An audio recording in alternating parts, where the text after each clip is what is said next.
I'm sure many of you will remember the children's television character, Mr. Blobby. For much of the 90s you couldn't watch television without him popping up and causing trouble of some variety.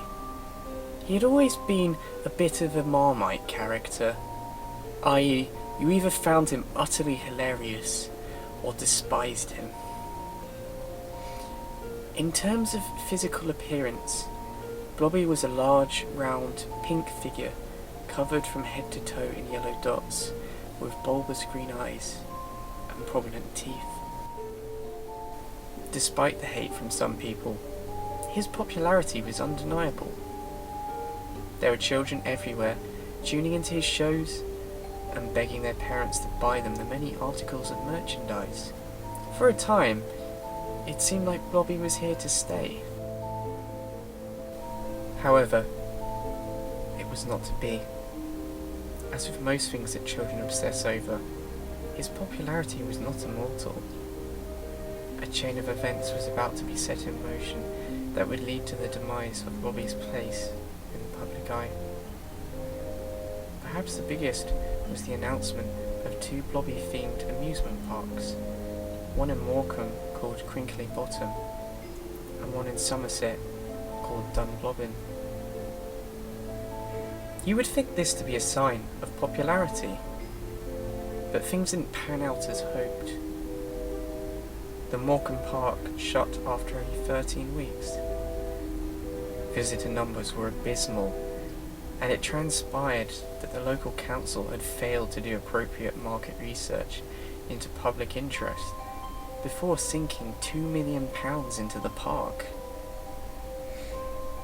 It remains one of the area's biggest scandals to this day. Dunblobbin lasted longer, but had little life in it all the same.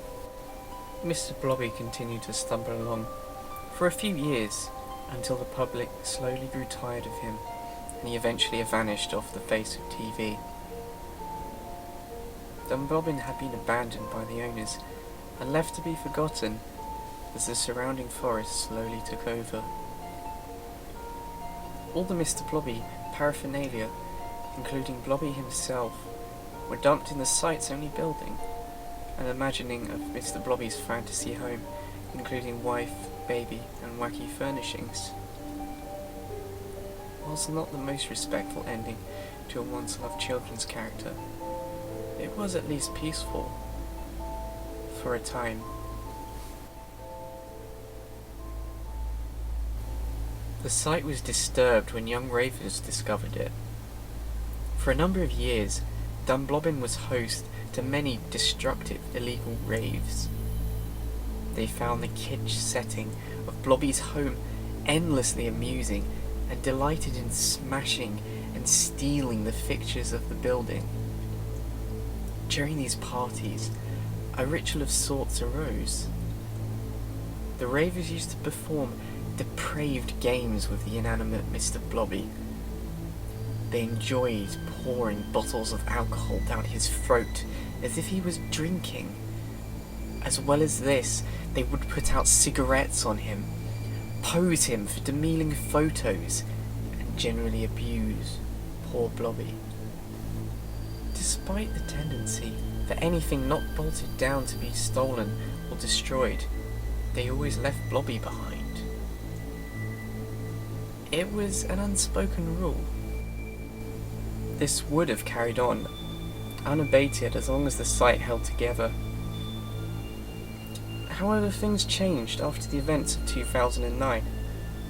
2 of the ravers, Jason Smith and Martin Cave, decided to head out to the site, out of boredom, to mess around as they had done so many times before. After trekking through the woods, they reached Dunblobbin. They entered the building and proceeded to have a couple of drinks. After a short while, they realised that Mr. Blobby was nowhere to be seen. So they began looking around for him. To no avail. They surmised that someone had finally made away with him, and shrugged it off. Later on, they were disturbed when they heard a rattling sound. as if someone had brushed over the broken bottles on the floor. It was not unusual for people to make their way to the site, so they called out to whoever it was. No one answered, but they heard more noises. This was unsettling, so Jason and Martin decided to sneak through the back to be at an advantage. Slowly they edged round the side to the front, but there was no sign of anyone. The two returned to the building, but soon heard more noises. This time they made out the shape of a figure silhouetted in the doorway. The figure was completely motionless, but very oddly proportioned. Quickly they realised that this to be none other than Mr. Blobby. Jason and Martin were on edge, to say the least, wondering if someone was playing some kind of sick joke. For a while it was all they could do to stand there staring at him. The sunlight streaming through prevented them from seeing the full detail of his body. However, as their eyes adjusted, the unpleasant state of Mr. Blobby became apparent. His once pink colour had become an ashen grey. The cigarette burns inflicted on him had expanded into horrible weeping lesions. They backed away as to get as far from the scene as possible, but could not do so quickly, as if in fear of provoking a foul beast.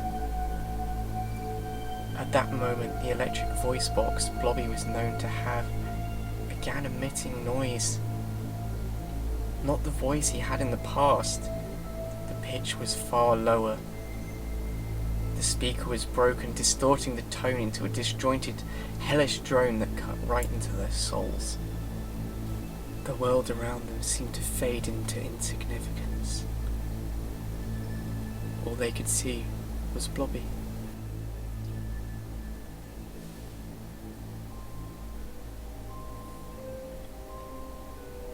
Not much is known about what transpired next. Jason was found wandering up a country road a few miles away. On investigating the site, police discovered the body of Martin. On first impressions, he appeared to have died from a number of nasty wounds and cigarette burns. However, the coroner's report discovered that his lungs were full of vodka. He had drowned in alcohol. Jason was at first put under suspicion of the murder, but he fervently denied such charges. His story led them to think that he'd been reduced to insanity, which had fueled his actions. Forensics backed him up. There was none of his blood or skin under Martin's fingernails, as would have been expected from such a struggle. But they did find some kind of rubber with foam fibres, though. Eventually he was acquitted and transferred to a psychiatric institute to deal with the severe mental scarring he had suffered. No definitive answer was ever found for what happened.